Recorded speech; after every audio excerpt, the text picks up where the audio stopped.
তো দেখুন, ভগবানের প্রতি বিশ্বাস যদি থাকে যে অবশ্য রক্ষিবে কৃষ্ণ বিশ্বাসের পালন, রাখে কৃষ্ণ মা রেখে। যদি কৃষ্ণ আমাকে রক্ষা করতে চান তাহলে কেউ আমাকে মারতে পারবে না। আর যদি ভগবান মারতে চান কি হবে? কি ভগবান মারতে চান, কেউ রক্ষা করতে পারবে? কেউ রক্ষা করতে পারবে না। যেন ভগবানের প্রতি অপার বিশ্বাস আমাদের রাখা উচিত, জগন্নাথের প্রতি, যাতে আমরা ভগবানকে যদি আমাদেরকে দুঃখও দেন বুঝতে হবে জগন্নাথ এটা আমাদের জন্য পরীক্ষা। একজন রাজা ছিলেন, রাজার মন্ত্রী ছিল বীরবল, ঠিক আছে? তো ওই বীরবল কি করে, সব সময় বলে, কোথায় কোথায় বলে, ভগবান যা করেন ভালোর জন্য করেন। কি বলে? ভগবান যা করেন ভালোর জন্য করেন, ঠিক আছে, ভালোর জন্য করেন। তো একবার কি হয়েছে, রাজার হাত কেটে গেছে। কি হয়েছে? হাত কেটে গেছে। এখন এই কথা শোনার পরে মন্ত্রীকে বলছে যে মন্ত্রী দেখো তো আমার হাতটা কেটে গেছে। বীরবল বলে ভগবান যা করেন ভালোর জন্য করেন। তখন রাজার রাগ উঠছে যে তুমি মিয়া সবসময় খালি বলো ভগবান যা করেন ভালো, আমার হাত কাটছে তুমি কিনা অনুসূচনা করবা, তুমি দুঃখ পাইবা, তুমি বলো ভগবান যা করেন ভালোর জন্য করেন, ঠিক আছে? তো এই কথা বলার পরেও বলে কি ভগবান যা করেন ভালোর জন্য করেন। তো রাজা রাগ করে কি করছেন, যাও ওকে বন্দি করো, আজকে মৃগু শিকারে যাবো, ওকে নিব না, আমি একা যাবো। কোথায় কোথায় বলে ভগবান যা করেন ভালো, ভগবানের ভালো যদি করতেন তো আমার হাত কাটবেন কেন? এটা কি ভগবানের ভালো? রাগ করে বীরবলকে কী করেছে, জেলের মধ্যে ঢুকিয়ে আর উনি মৃগু শিকারে চলে গেছে। যেতে যেতে যেতে অরণ্য জঙ্গলের মধ্যে চলে, অন্য প্রদেশের মধ্যে চলে গেছে। আর অন্য প্রদেশের কয়েকজন মানে তারা আছে ভদ্রাকালীর মানে শিষ্য সামন্ত, তারা কি করেছে, বলছে আজকে আমরা নরবলি দেব। কি দিব? নরবলি। প্রধান পূজারী বলছে যা একজন মানুষকে, সুদর্শন মানুষকে ধরে নিয়ে আসে, আজকে আমরা মানুষকে বলি দিব। সুন্দর দেখে, একবারে পুষ্ট দেখে কি করবে, নিয়ে আসবে। সবাই ঘোরাঘুরি করতে করতে জঙ্গলে ঘুরতে ঘুরতে রাজাকে পাইছে। কারে পাইছে? ওই রাজাকে পাইছে। পাওয়ার পরে রাজাকে বন্দি করছে। বলছে এত সুন্দর্শন, আজকে আমাদের এই বলিটা খুব সুস্বাদু হবে এবং মা খুব সন্তুষ্ট হবে, আমরা খুব তৃপ্তি সহকারে খেতে পারবো।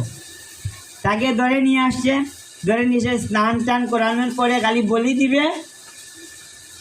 ওই সময় পূজারি দেখছে যে ওর হাতে ব্যান্ডেজ করা। কি করা? ব্যান্ডেজ। বলছি আরে তো হবে না, নিখুঁত হতে হবে, নিখুঁত। এত নিখুঁত না, এর কি আছে, সমস্যা আছে। বলে বাধ্য আরেকটা ধরে নিয়ে আসো, যাও।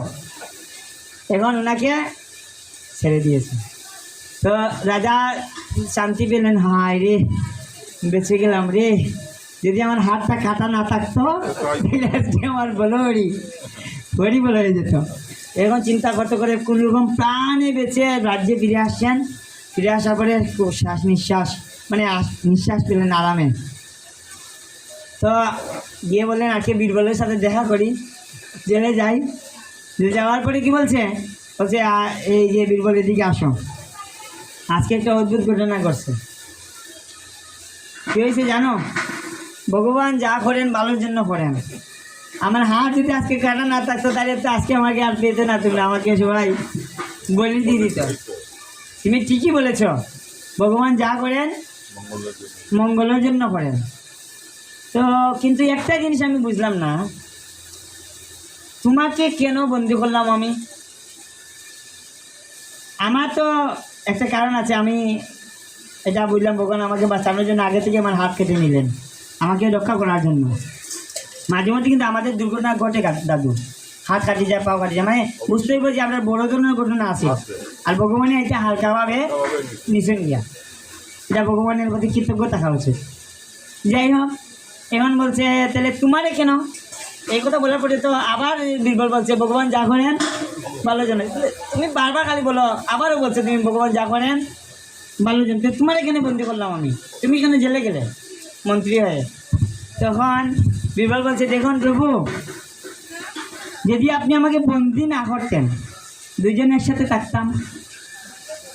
আর আপনার হাত ব্যান্ডেজ করা, আপনাকে তো হবে না, আমাকে পাইতো ভালো, আমার কোনো খুঁত নাই, তখন কি হইতো, তখন আমাকে দিত, তখন আমি কি করতাম, বলি হয়ে যেতাম। এই জন্য আপনার মাধ্যমে ভগবান কি বলছেন, আমাকে জেলের মধ্যে বন্দি করে রাখছেন, ঠিক না, যাতে করে আমার কি হয়, যে ভগবান আমাকে রক্ষা করেন, রক্ষা করেছেন, ঠিক না। তো ভগবান যা করেন ভালোর জন্য করেন, মঙ্গলের জন্য করেন, এই জন্য ভগবান আসছেন, ভালোর জন্য আসছেন, জগতের মঙ্গলের জন্য আসছেন।